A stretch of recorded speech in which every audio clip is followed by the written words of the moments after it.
People think of mining as a simple big hole in the ground, but there are many complexities to it. One of them is what to do with the dug material that is not a saleable product. And to be clear, that is billions of tons of stuff unearthed every year around the world. The way that the industry deals with this is to pile it on mountains of waste. We are, of course, talking about the challenge of tailings dams. Alan, Andrew, welcome to the IGF AGM 2021. It's a pleasure to have you with us today. Thanks for having us. It's a great opportunity to talk about a really important issue. Thanks, Asa. It's great to be here. I appreciate the introduction and welcome to this discussion. Before we get started, I'd like to acknowledge that I'm speaking to you today from the traditional lands of the Lekwungen people, also known as the Songhees and Esquimalt First Nations. Thank you. There have been numerous tailings dams accidents over the years. Perhaps the best known is the 2019 disaster in Brumadinho, Brazil, not least because it happened under the watch of one of the world's largest mining companies. Alan, let me start with you. Why do dam failures keep happening? First, I'd like to note that I'm not a tailings dam engineer or expert per se. I have, however, spent about 30 years of my life working in and around mining issues with companies, with communities, with governments, and have watched the good, the bad, and the ugly come forward, and sat on a number of commissions to examine some of the root causes of these things. So I'll offer you a layperson's perspective on this. Part of what we know is that tailing dam failures rarely happen as a result of a single cause. They tend to be a combination of problems involving design, construction, monitoring, and maintenance. And then, of course, there's the enforcement of all these. So from my observation, it's often a multi-causal failure. But at the bottom line of this is often tensions between the costs associated with construction and operation and the commensurate investment in safety. You look at many of the dams that have failed, and it's a result of companies trying to save money by either reducing the mass of material used in the dam or overextending the carrying capacity of tailings impoundments, or not paying sufficient attention to the monitoring systems and the maintenance systems that keep these dams safe and give you early warning. So there are economic factors, there are natural factors, there are technical factors, but they often compound to lead to failures.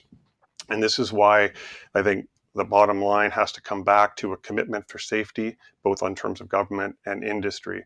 And we're going to see more mining as the future economies grow, and so the fact is we're going to have more tailings dams that are going to be larger, and that this risk of failure is going to be something that is going to increase with that. So it's a very, very vulnerable situation for the industry and for others, and is justifiably the source of real attention now.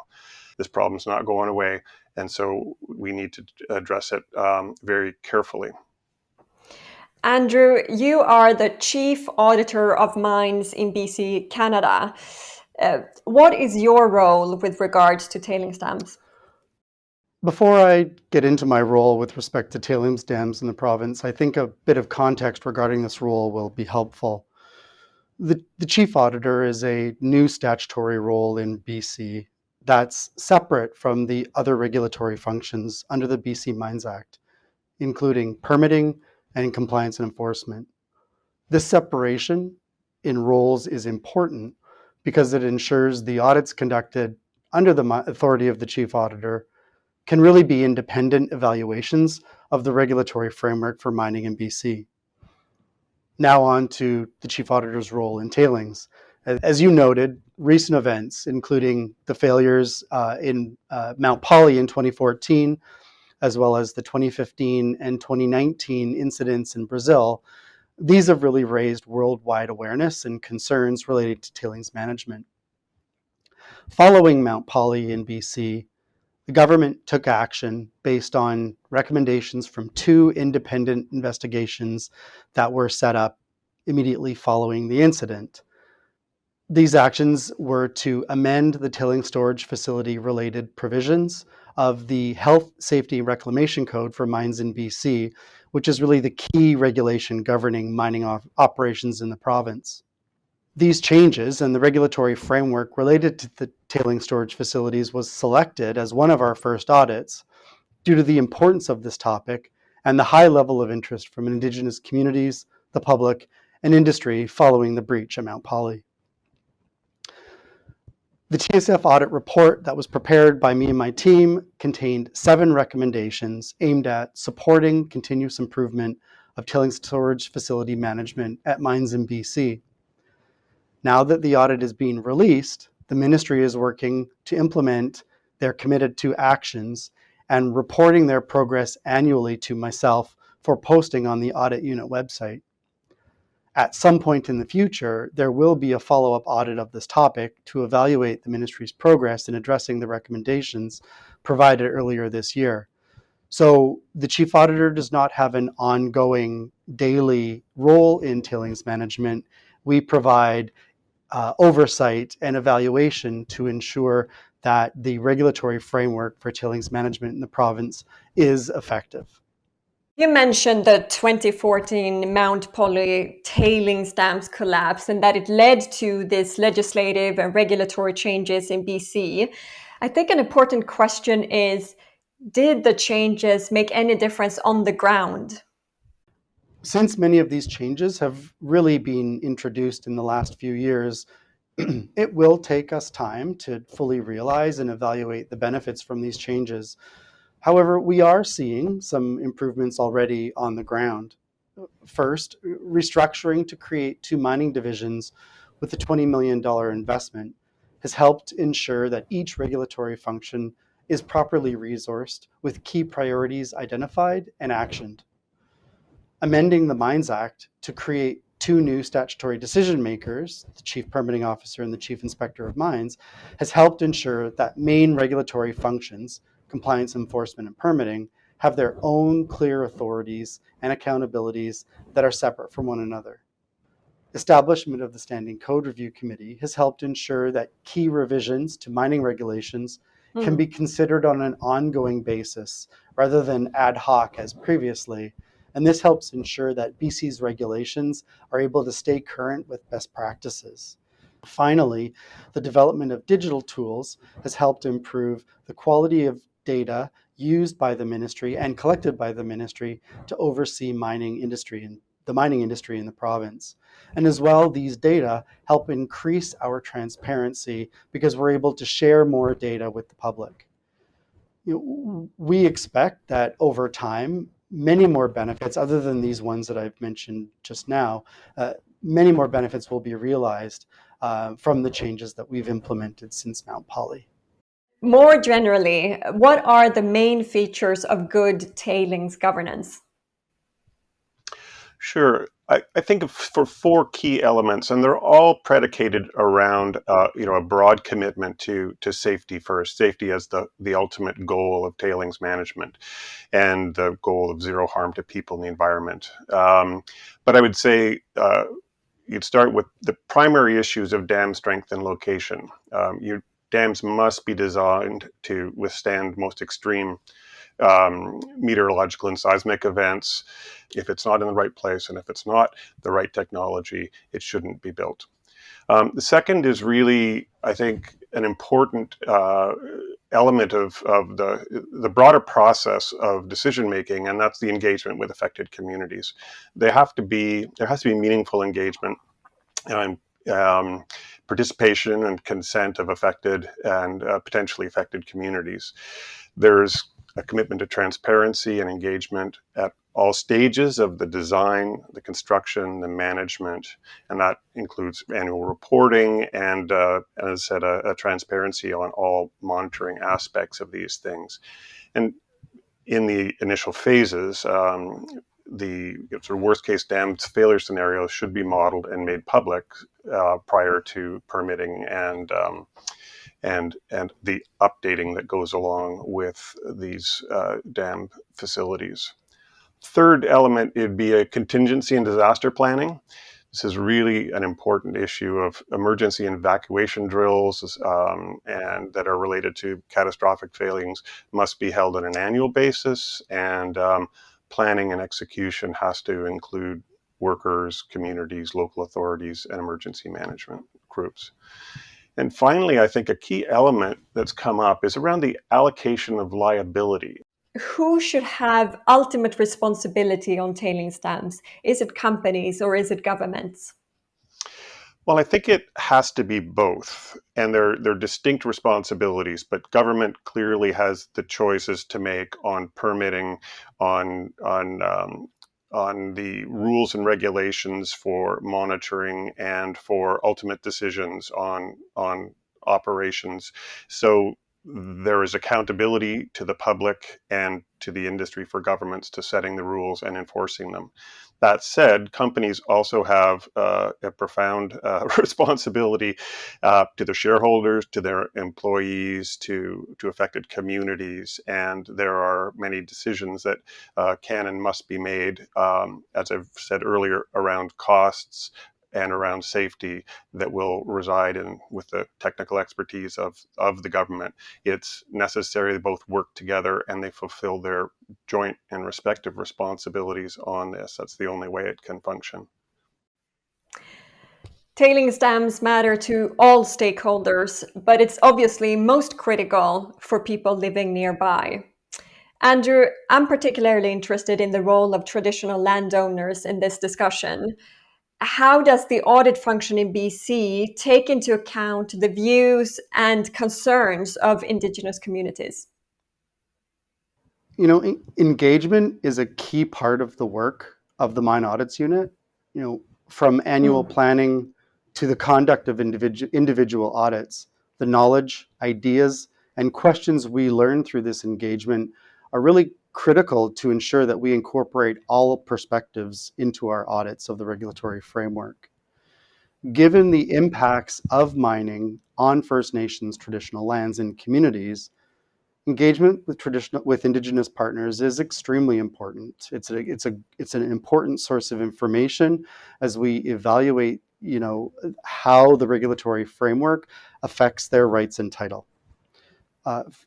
First Nations rely on the land, and they can provide valuable knowledge as we conduct audits. From an environmental perspective, it ensures that we are mindful of these topics on their rights and title.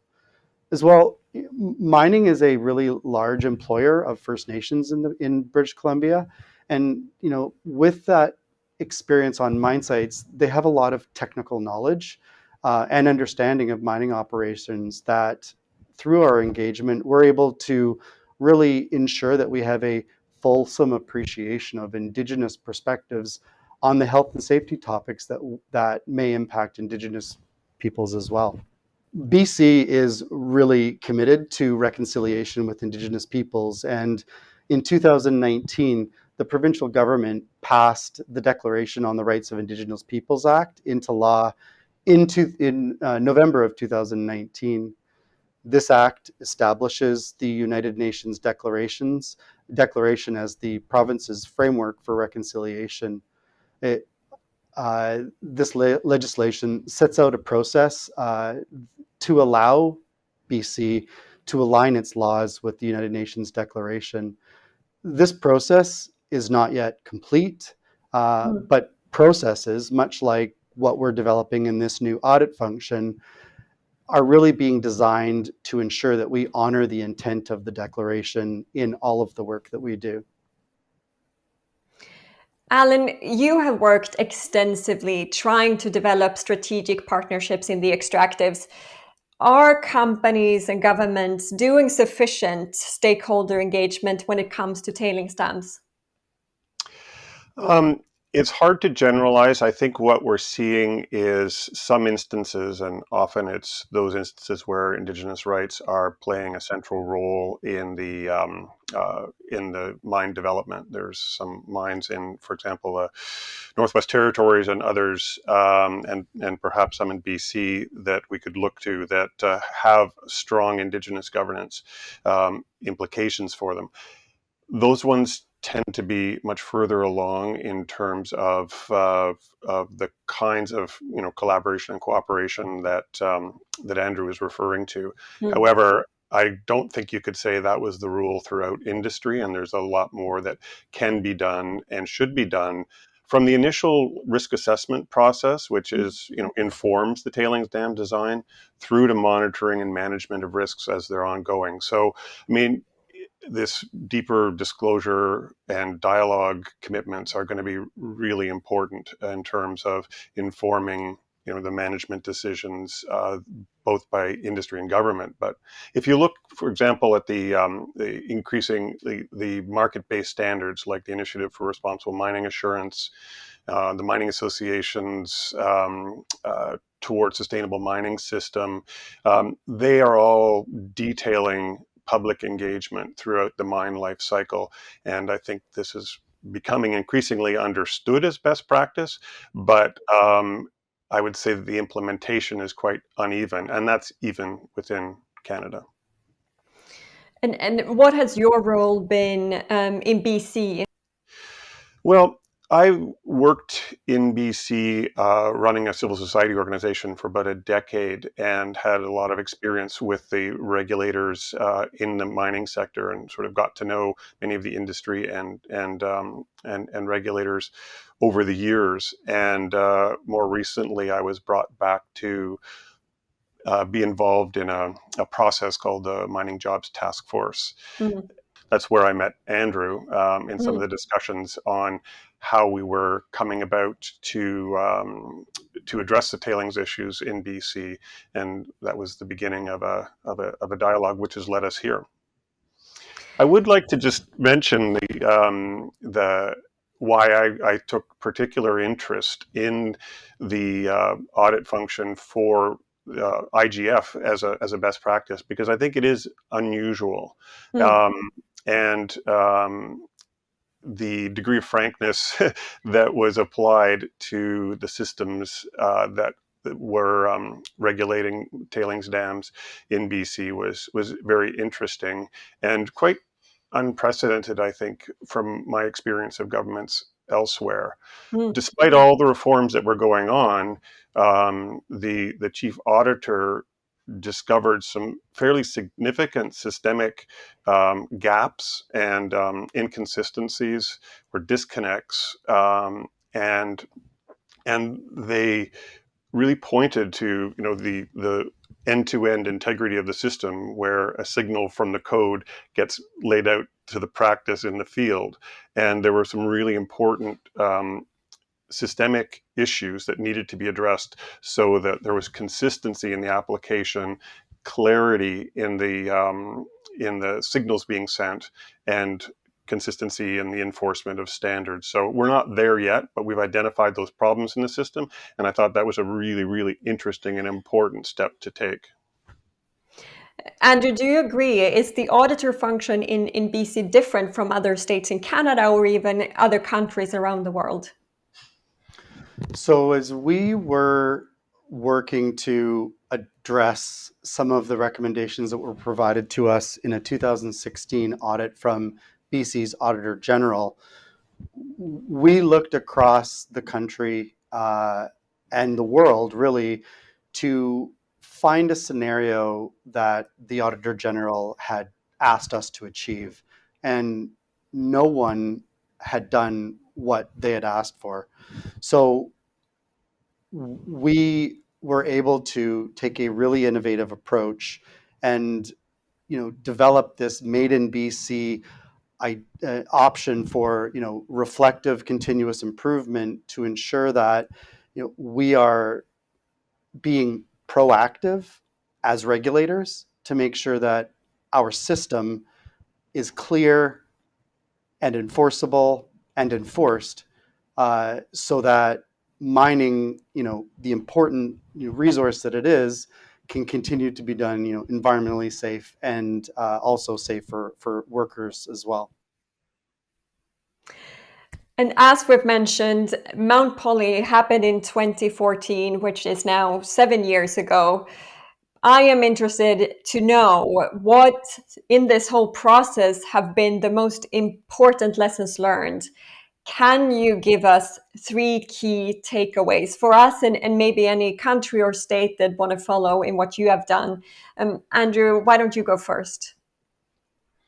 Yeah, thanks. The 3 words that came to my mind when you asked that question is commitment, engagement, and transparency.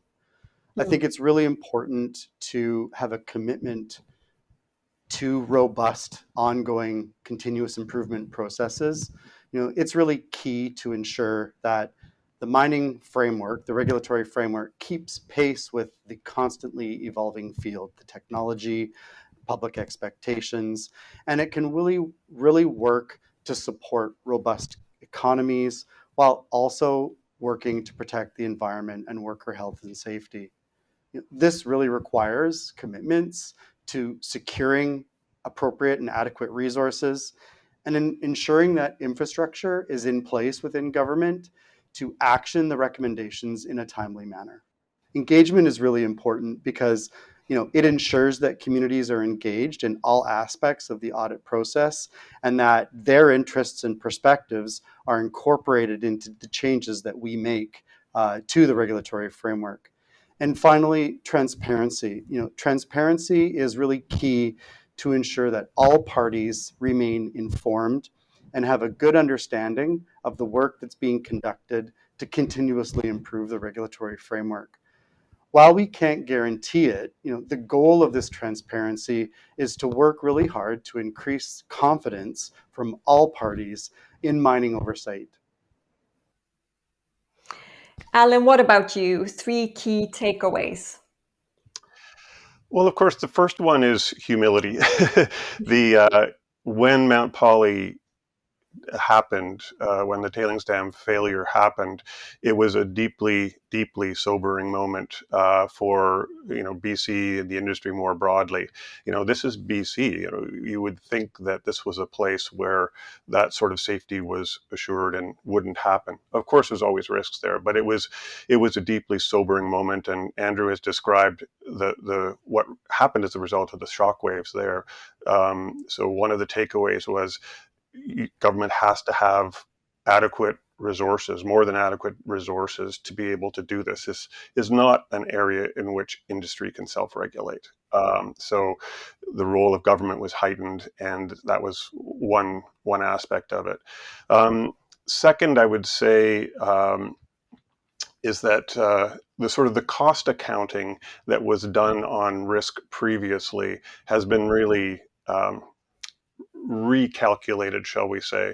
And when you look at the actual costs of failure, just to the companies, to the communities, to the industry more broadly, what was considered before, a cost risk balance has changed, I think, profoundly for both government and industry. Is that consistently applied across the industry? By no means. We're still a long way from that. But I think it's hard to look away from the risk calculations without looking at those profound costs and taking a very different approach to it. This is being reflected in not only the industry, but in industry's investors and industry's buyers, who are also saying that metals we use must be safer and more responsibly sourced. So it had a huge ripple effect, I think, as we realized the cost of these risks. So finally, I think one of the key insights that I've had is just how much this is part of how much the management of tailings dams is so important at each stage of the process, and that a systems approach is really important. The weakest link in any chain can be the cause of compounding risk and eventual failure. And so from the earliest stages of design through to all aspects of permitting, monitoring, construction, maintenance, and operation, all of it has to be right. And so taking a systems approach is really, really important. And having that systems approach be transparently reported to public is really important. And you can't take anything for granted when it comes to tailings dams, and this has just certainly underscored the rigor needed to apply a safety first principle. This has been so interesting. A final question to both of you. With the changes made and these lessons learned, how certain are we that something like Mount Polley will not happen again? Following Mount Polley, significant changes were made to the tailings storage facility components of the regulatory framework for mining in BC that have increased our transparency, ensured continued monitoring of compliance and enforcement, and allowed us to develop processes to continuously improve and implement ongoing learnings from BC and internationally. These improvements and ongoing commitment to reflection and action are significant steps to ensure that BC's framework remains robust and is able to provide regulatory oversight of this important natural resource. I believe that BC has sought out the best technical advice in regards to regulatory enhancements post Mount Polley, and believe that those will definitely contribute positively to the regulation of tailing storage facilities in BC. Alan, last word. What is your view on this? Well, Andrew has his work cut out for him, but I think he's on the right path. He and his colleagues are on the right path. The proof is always in implementation and the continued investments in that rigor and in that transparency that goes along with them, and the movement toward safety as a priority. So, you have to understand, we have 98 tailings facilities at 60 mines around BC. When the Mount Polley expert panel formed, their prediction or their warning was that unless things changed profoundly, we could expect a couple of tailings incidents every decade. So we've got many dams that are out there, many of dams that are decades old. So these, you can't underestimate the risks associated with those. And those need ongoing work and ongoing management. My hope is that, especially as we start to develop new dams, that we'll be able to apply the new technologies and new rules right from the beginning, and there will be essentially no excuse for failure under those. With what we know, that should go forward on a much more effective basis based on the work done to date. But there's a lot of old dams out there. There's dams that are being repurposed and are being expanded. There are some very ambitious dams that are being proposed right now. So we will have to apply all of these rules with great care and thoroughness. We'll have to continue to invest in the kinds of systems that we're talking about here, and ensure that they are implemented on the ground. So risk is going down, but it's not going away. Andrew, Alan, thank you so much. It's been a pleasure talking to you. Thank you. Thank you.